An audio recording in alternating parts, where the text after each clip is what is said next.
For those of you guys getting this as a benefit of partnering with Dawn and Insight Photos, I really hope you're finding this valuable. I'd really appreciate it too if you could share some feedback that you have. We're always looking for ways to improve, and we want to cater this to you. This week we got the Personal Consumption Expenditures Report, that's PCE, for May, and it came in as expected this morning.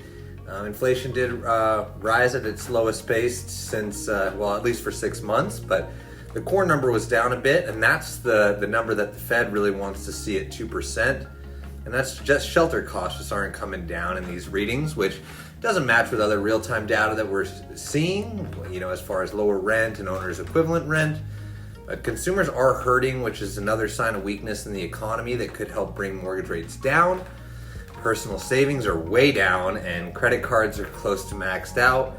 So with no money and no credit, we are likely to see less consumer spending.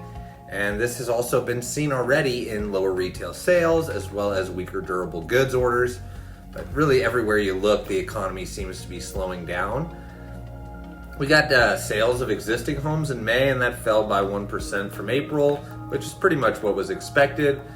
Median home price hit a record high, but that number can be misleading. Happy to discuss that if it's helpful for you or your clients.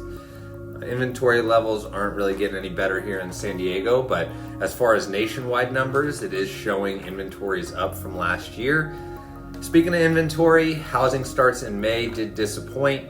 Single family starts were down 5% month over month, and year over year was down as well. So there won't be much inventory we can plan on in the future as far as coming from new builds, but home builder sentiment did come in lower based on lower expectations for future sales as well as buyer traffic.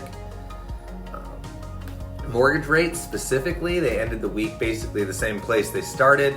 That PCE data I talked about earlier didn't really help the market as much as we'd hope with it coming in good, but the bond market did recover throughout the week.